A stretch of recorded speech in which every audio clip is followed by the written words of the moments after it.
Assalamualaikum warahmatullahi wabarakatuh.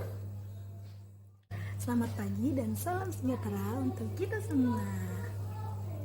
Yang saya hormati Bapak Ibu Guru dan Bapak Ibu dosen yang dapat hadir dalam acara ini, serta pemateri dan audiens yang berbahagia. Pertama-tama marilah kita panjatkan puji syukur kepada Allah Subhanahu wa Ta'ala yang telah melimpahkan rahmat kepada kita sehingga kita dapat berkumpul di tempat ini. Tidak lupa kita aturkan kepada Nabi besar Muhammad SAW yang insya Allah kita dapatkan syafaatnya di yaumul kiamat nanti. Amin. Syukur kita telah diberikan nikmat kesehatan dan kesempatan sehingga dapat hadir pada acara hari ini. Kemudian pada hari ini kita akan melaksanakan suatu seminar yang membahas tentang remaja bebas narkoba. Di sini saya sebagai moderator akan menjelaskan beberapa rangkaian kegiatan yang akan kita lakukan. Yang pertama, pengenalan beberapa pihak yang terkait. Saya Muftia Umami sebagai moderator hari ini. Dan ada dua pemateri lainnya, yaitu Mbak Neneng Siti Nuraisa dan Mas Renaldo Jessico Jega. Masing-masing pemateri akan menyampaikan materi selama 10 menit. Setelah itu kita akan masuk ke sesi tanya jawab yang akan saya berikan sebanyak 3 penanya. Setelah selesai sesi tanya jawab, saya akan menarik kesimpulan yang telah saya buat. Baiklah, tanpa menunggu lama-lama lagi, marilah kita sambut pemateri yang pertama, yaitu Mbak Neneng Siti Nuraisa. Waktu dan tempat saya persilakan.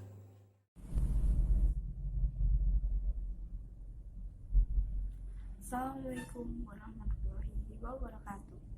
Terima kasih atas waktu yang telah diberikan rekan kita hari ini, Muftia Umami selaku moderator. Pada kesempatan ini, saya dan rekan saya akan menyampaikan mengenai remaja bebas narkoba. Nah, sebelumnya saya ingin menanyakan pada kalian, apa sih singkatan dari narkoba itu sendiri? Mungkin beberapa di antara kalian sudah mengetahui ya, apa singkatan dari narkoba.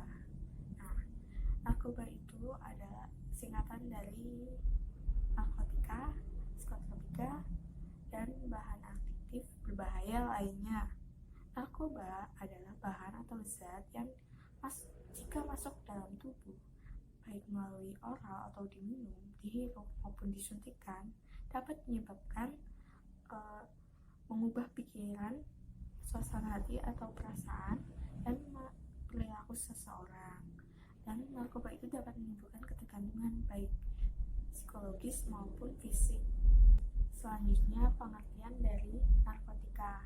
Nah, narkotika adalah obat atau zat yang berasal dari tanaman, bukan tanaman, baik sintesis maupun semi-sintesis, yang dapat menyebabkan penurunan atau perubahan kesadaran, hilangnya rasa nyeri, dapat menimbulkan ketergantungan. Narkotika terdapat 3 golongan 1, golongan 2, dan golongan 3. Untuk zat yang termasuk narkotika sendiri antara lain ada morfin, kokain, opium, ganja, dan lainnya. Selanjutnya, psikotropika. Psikotropika adalah zat atau obat baik alamiah maupun sintetis, bukan narkotika, yang berkhasiat psikoaktif melalui pengaruh selektif pada susunan saraf pusat yang menyebabkan perubahan aktivitas mental dan perilaku. Untuk contohnya antara lain sedatif atau pil KB, ogadon, amfetamin, fenobarbital, ekstasi, sabu-sabu, LSD, dan lainnya. Dan psikotropika ini memiliki 4 golongan 1, golongan 2, golongan 3, dan golongan 4. Terakhir adalah bahan adiktif berbahaya lainnya, yaitu bahan-bahan alamiah, semi-sintetis maupun sintetis yang dapat digunakan sebagai pengganti morfin atau kokain yang dapat mengganggu sistem saraf pusat. Contoh zat yang termasuk bahan adiktif berbahaya yaitu alkohol, Alkohol mengandung etanol yang berupa zat organik karbon yang dapat menimbulkan efek sama dengan minuman keras maupun obat antiseptik. Seseorang dapat menyalahgunakan narkoba karena beberapa faktor, yaitu yang pertama, kurangnya pengendalian diri.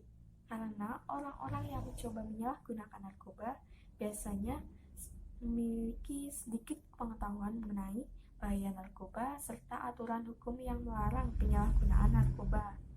Dan yang kedua, konflik individu atau emosi yang tidak stabil. Orang-orang yang mengalami konflik biasanya akan mengalami frustasi, dan bagi individu tersebut tidak biasa menghadapi penyelesaian masalah, maka cenderung menggunakan narkoba karena berpikir keliru bahwa cemas dapat dikurangi dengan penggunaan narkoba. Dan yang ketiga, terbiasa hidup senang atau mewah. Orang-orang yang terbiasa hidup mewah kerap berupaya menghindari permasalahan yang rumit. Biasanya mereka lebih menyukai permasalahan yang diselesaikan dengan secara instan, praktis, maupun membutuhkan waktu yang sangat singkat. Dan memilih dengan cara-cara yang simpel. Dengan menggunakan narkoba, penyalahgunaan narkoba ini dapat memberikan euforia secara berlebihan. Dan yang keempat adalah adanya kesempatan. Karena orang tua yang sibuk dengan kegiatan masing-masing dan mungkin karena kurang kasih sayang dari keluarga hingga menyebabkan broken home, mereka mencoba kesempatan ini digunakan untuk penyalahgunaan narkoba. Dan yang kelima adalah emosional dan mental. Pada masa remaja, biasanya mereka ingin lepas dari segala aturan yang diberikan oleh orang tua mereka, dan pada akhirnya sebagai tempat pelarian yaitu dengan menggunakan narkotika, psikotropika, dan minuman keras lainnya. Lemahnya mental seseorang akan lebih mudah dipengaruhi dengan perbuatan negatif, dan pada akhirnya menjerumus penggunaan narkotika, psikotropika, dan minuman keras. Nah, itu beberapa dari penjelasan saya mengenai definisi, faktor penyalahgunaan narkoba, dan selanjutnya akan dijelaskan mengenai dampak dari narkoba dan efek bahayanya. Ya, itu dia tadi materi yang disampaikan oleh Mbak Neni Siti Nuraisa. Nah, materi yang kedua yaitu Mas Renaldo Jessico Jega. Waktu dan tempat saya persilakan. Selanjutnya, adapun bahaya narkoba bagi remaja dan pelajar adalah sebagai berikut. Yang pertama, penggunaan narkoba dapat menyebabkan efek negatif yang akan menyebabkan gangguan mental dan pikiran atau perilaku. Kemudian ada gangguan pada sistem neurotransmitan, akan mengakibatkan terganggunya fungsi kognitif atau alam pikiran. Kemudian ada dampak negatif penyalahgunaan narkoba terhadap anak dan remaja. Yang pertama, perubahan dalam sikap, kepribadian, sering membolos sekolah, kedisiplinan menurun, cepat marah, dan mudah tersinggung. Kemudian ada dampak narkoba terhadap fisik. Yang pertama, berat badan menurun drastis atau kurus. Yang kedua, mata akan terlihat cekung dan merah. Kemudian ada muka pucat, tangan terdapat bintik-bintik merah, dan bibir hitam. Kemudian ada dampak narkoba terhadap emosi pemakai narkoba. Yang pertama, sangat sensitif dan mudah bosan. Yang kedua, kehilangan nafsu makan. Yang ketiga itu emosi tidak stabil. Nah, selanjutnya ada upaya pencegahan penggunaan narkoba.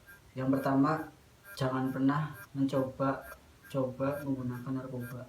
Yang kedua, mengetahui efek bahayanya atau efek yang akan ditimbulkan setelah memakai narkoba. Yang ketiga, memiliki kegiatan-kegiatan yang positif agar terhindar dari narkoba. Yang keempat, mengetahui hukuman bagi pengguna narkoba. Yang kelima, gunakan waktu dan tempat yang nyaman. Jangan keluyuran malam-malam, sebaiknya di rumah saja bersama keluarga. Yang keenam, Bila mempunyai masalah, carilah jalan keluar yang baik dan jangan jadikan narkoba sebagai jalan pelarian. Nah, itu dia tadi dua pemateri yang sudah menyampaikan materi. Sekarang kita masuk ke sesi tanya jawab. Ada yang mau bertanya, silakan ajukan tangan seperti ini dan sebutkan nama. Kita izin bertanya, yang saya ketahui selama ini narkoba sudah disosialisasikan sedemikian rupa, mulai dari sosialisasi di sekolah-sekolah maupun seminar-seminar yang membahas tentang narkoba.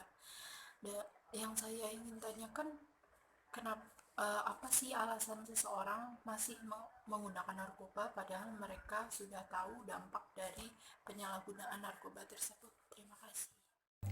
Silakan untuk pertanyaan kedua, ada yang mau bertanya? Iya. Ya, mbaknya, silakan sebutkan nama, kemudian pertanyaannya. Assalamualaikum warahmatullahi wabarakatuh. Perkenalkan, nama saya Melinta Segimebiana. Izin bertanya kepada Bapak Ibu pembicara, bagaimana cara mengatasi orang yang sudah kecanduan narkoba? Berikan penjelasannya ya Bu.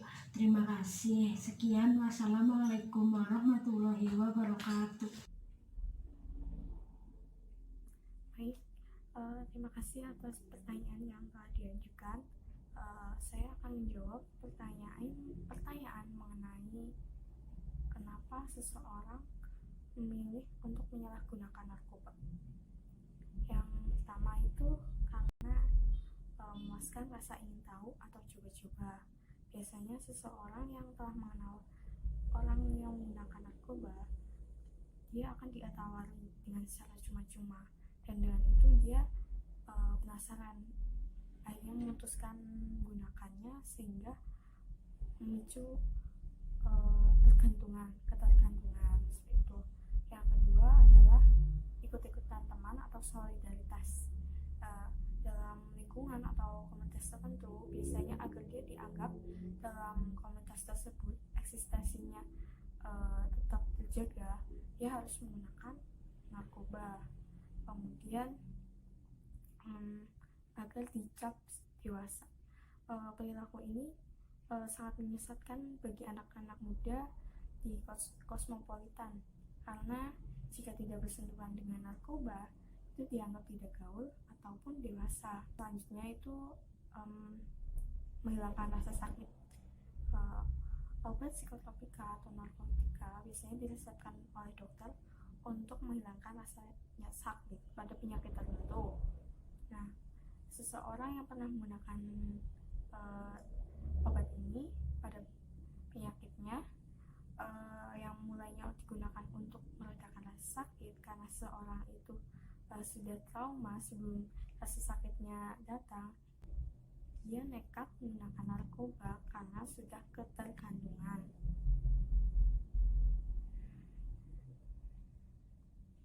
Kemudian untuk menghilangkan stres, orang-orang yang memiliki permasalahan yang banyak atau rumit dan sungkan diselesaikan oleh dia memutuskan menggunakan narkoba agar hidupnya itu menjadi lebih indah dan masalah tersebut dapat terselesaikan karena penggunaan narkoba tersebut. Terakhir adalah perasaan kesepian.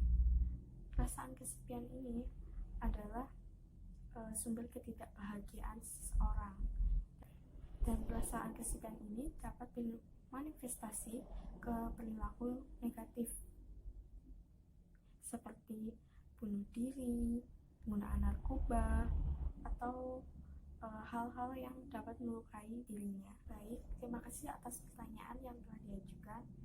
Sebelumnya saya akan menjawab pertanyaan mengenai apa efek samping dari amfetamin itu sendiri. Untuk efek amfetamin pada tubuh seseorang dapat menyebabkan peningkatan denyut jantung dan penurunan tekanan darah, dan menyebabkan berkurangnya nafsu makan sehingga menyebabkan penurunan berat badan. Selain itu juga menyebabkan penglihatan kabur, kejang-kejang, dan amfetamin dapat mempengaruhi psikologi seseorang, yaitu dengan peningkatan kewaspadaan, insomnia, kemudian kecemasan. Dan penggunaan yang berkelanjutan ini juga menyebabkan gangguan pada pertumbuhan dan gangguan pada otak. Mungkin hanya itu yang bisa saya sampaikan. Kurang lebihnya saya mohon maaf. Wassalamualaikum warahmatullahi wabarakatuh. Nah, kemudian penanya yang ketiga, silakan di belakang.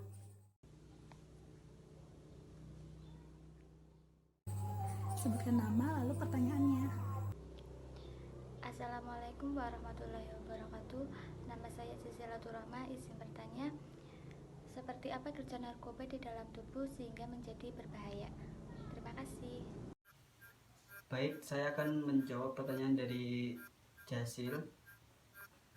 Narkoba digolongkan menjadi 3 bagian tergantung pada efek yang ditimbulkan terhadap tubuh.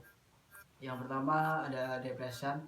Depresan itu bekerja menahan fungsi kesadaran dan menenangkan, seperti golongan opiat yaitu morfin, petidin, kodein, heroin, atau putau. Kemudian ada zat yang dihirup atau inhalan, yaitu ada thinner, ada lem, ada cat, dan alkohol.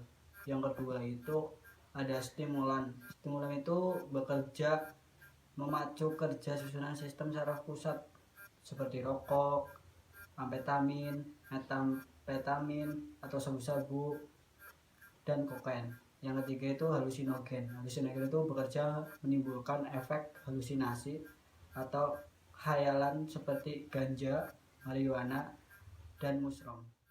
Dengan berakhirnya sesi tanya jawab ini, maka dapat saya simpulkan materi yang bisa kita ambil dari pemaparan sebelumnya, yaitu pentingnya untuk remaja menjauhi narkoba agar Indonesia dapat mencetak remaja yang sehat, cerdas, dan berkualitas. Baiklah, seminar kali ini telah selesai. Terima kasih untuk para audiens atas antusiasnya. Saya sebagai moderator, mohon maaf apabila ada kata-kata yang salah. Terakhir, mari kita jauhi narkoba. Wassalamualaikum warahmatullahi wabarakatuh.